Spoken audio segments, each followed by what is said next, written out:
You're watching Sports Shorts Daily, presented by LeBear's Casino and Hotel in Baton Rouge and the Louisiana Sports Hall of Fame Museum in Natchitoches. You can follow Sports Shorts Daily by going to our YouTube page, Sports Shorts, hosted by Ronnie Rance, and get our 15-minute weekday video.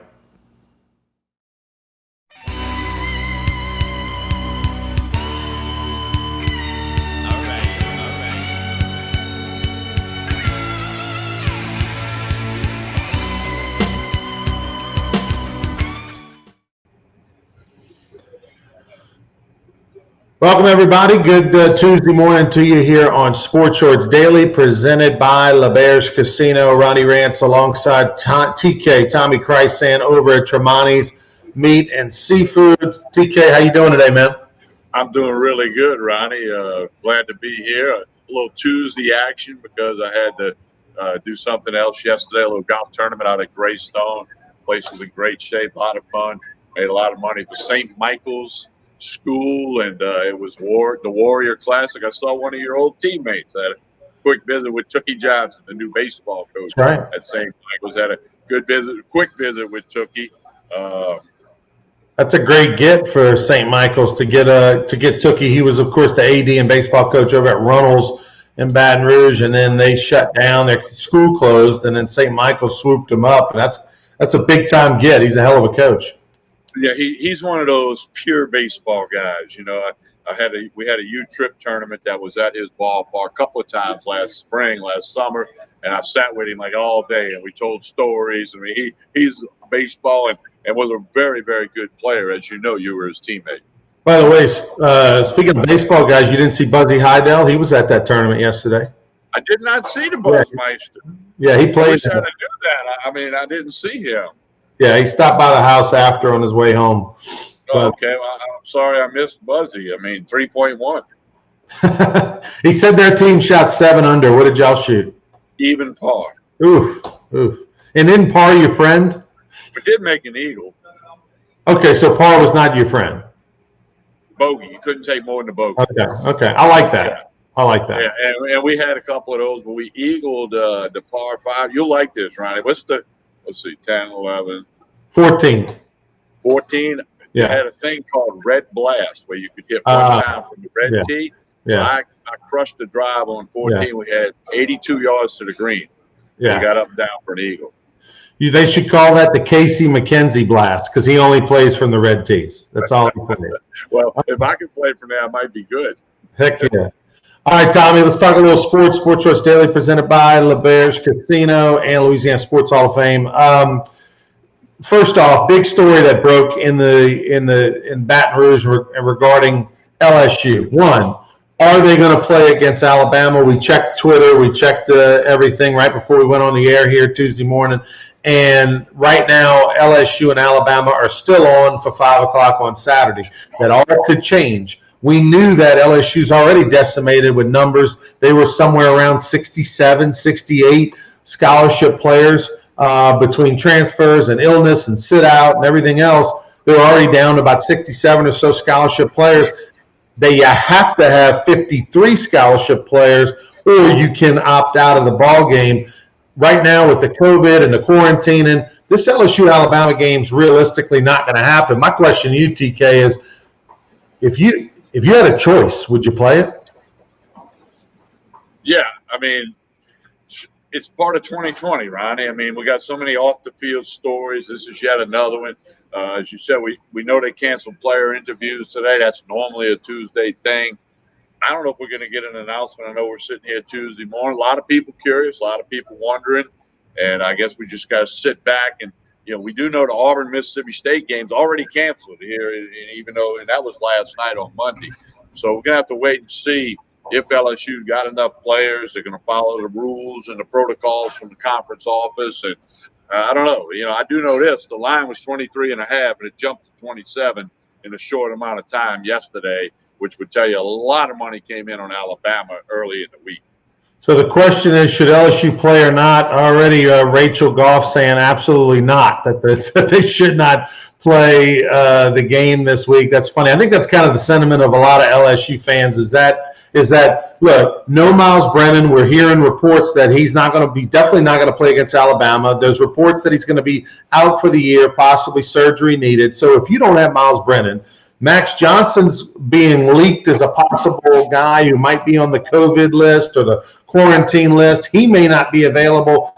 So you could go in there with TJ Finley and a walk-on at quarterback. That's a problem against Alabama. You're playing terrible anyway on defense. Like this, they could literally hang a half 100 potentially on LSU, no problem. And the Tigers would struggle to get 2 touchdowns. Yeah. Well, so, I mean, it's crazy to think we're a year removed from the greatest win, maybe one of the greatest wins in LSU program history, a dominant performance on the road in Tuscaloosa against a great team. And here we are a year later, and there's many, many, many LSU fans feel like Rachel that feel like, hey, don't play that game. Well, here's the other thing, Ronnie. They had December 12th in the schedule as a makeup date. Well, LSU, Florida already set to go that day. There's also something from the SEC office that games could be played on the 19th away from the time of the conference championship game. But that, Bama's in all likelihood in that game. So then Vanderbilt, you could say, well, we'll play them on the 19th, get another game in. But, it's just part of 2020, part of this pandemic thing. And I talked to a lot of LSU fans yesterday out on the golf course and yesterday evening saying they would be better off not playing this game because it's going to be ugly is the way it looks. I mean, you never know, but I mean, I just can't see that. Bama could be up 50-0 at half if they want to be. And, Coach Saban hadn't forgot that video from last year when Coach O shot it in the F roll tide and we own this now. We went into their house. I mean, look, Saban will never talk about it, but I promise you they all know about it in the Alabama coach's office. As you might think Saban would call the dogs off a little bit. No, he would try to hang a half 100 in the first half. He won't forget that video. Roll Tide, what? F you. Yeah.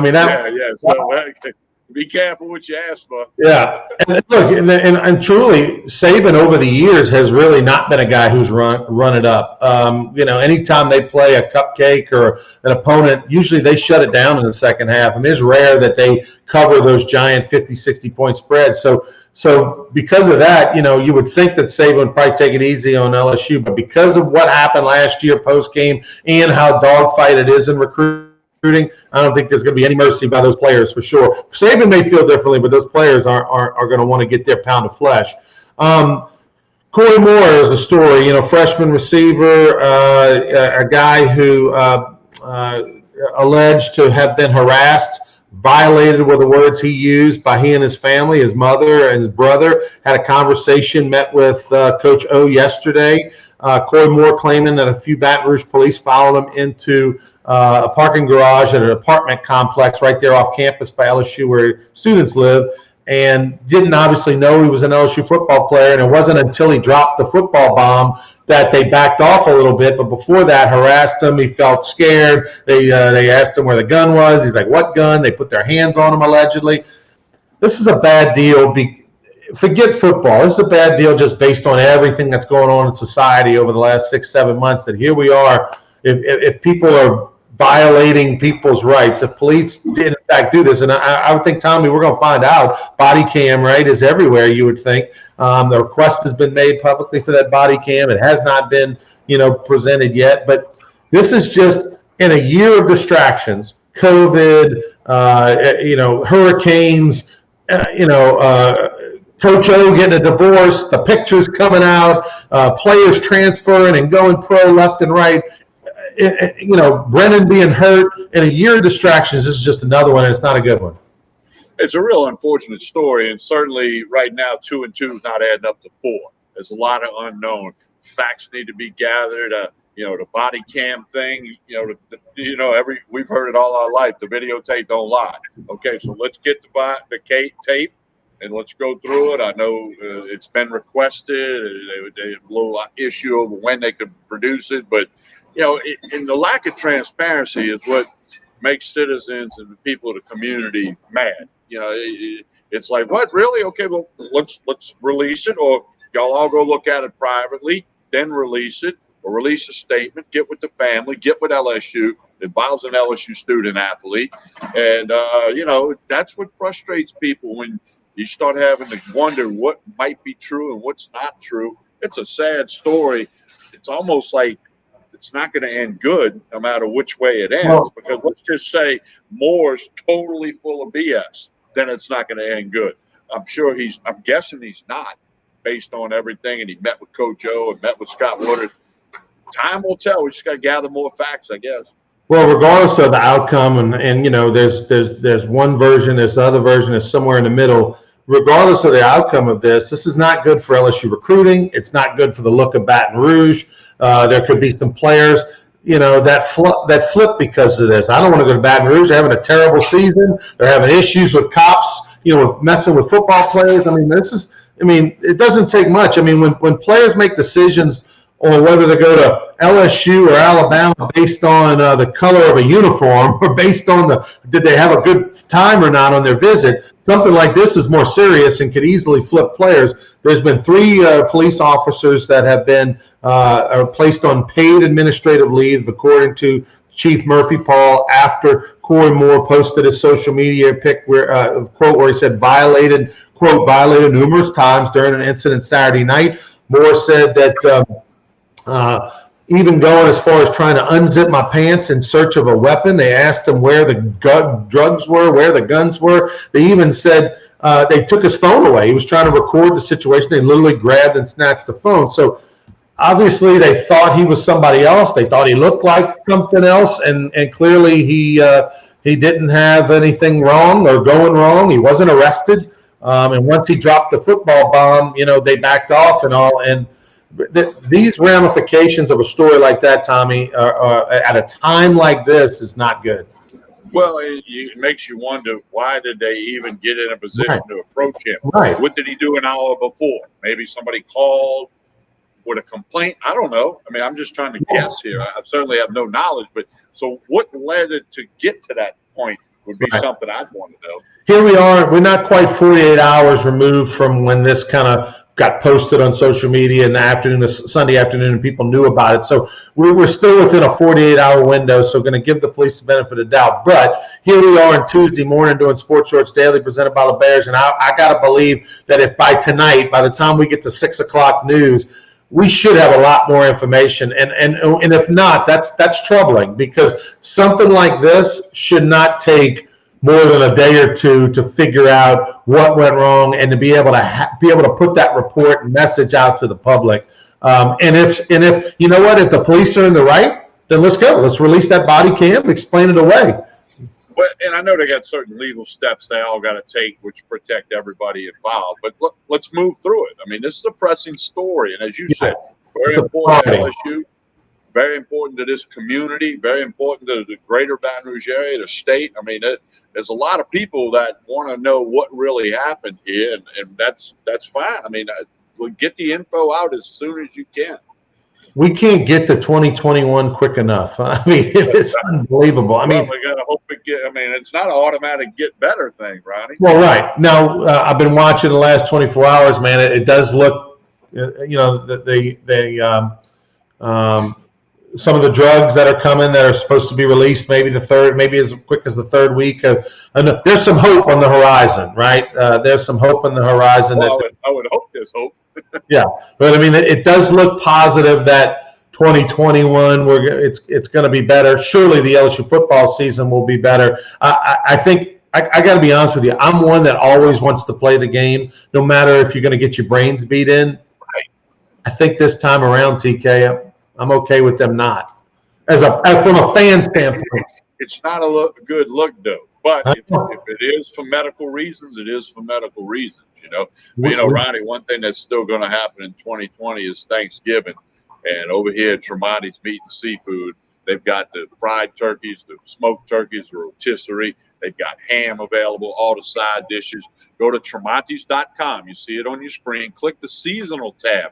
You'll have the complete holiday menu with the prices, everything that's available. There's even an order form. Click right here to place your order.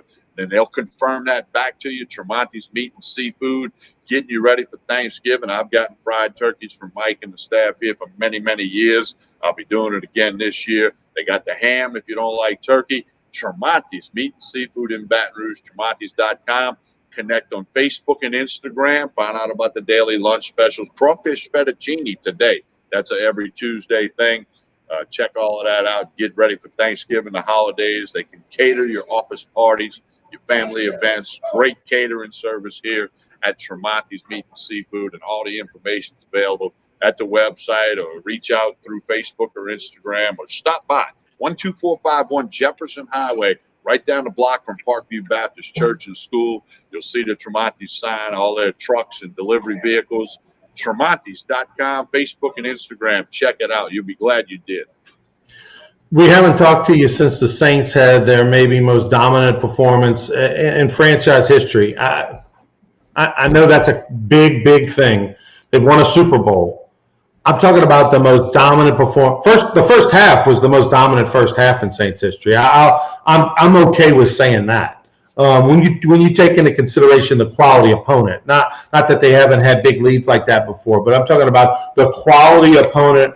When you Hall of Fame tight end, a Hall of Fame receiver, a Hall of Fame quarterback, but who knows if Evans becomes a Hall of Fame receiver? I mean, like that most dominant first half performance, and maybe and nothing has sent a message to the rest of the NFL like that win. I mean, people had the Bucks and the Bucks or the Green Bay Packers or the Seahawks.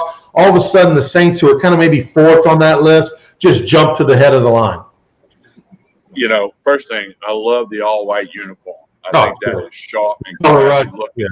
I really liked it. Remember, LSU did that a few years ago against Auburn, went white helmet all the way to white cleats. Thought that looked great. But anyway, Ronnie, and they had a fumble on the 1 yard line. The Saints did. The big tight end got the ball taken out of his hand. But no, that was dominant. That sent a message, like you said. We're into November.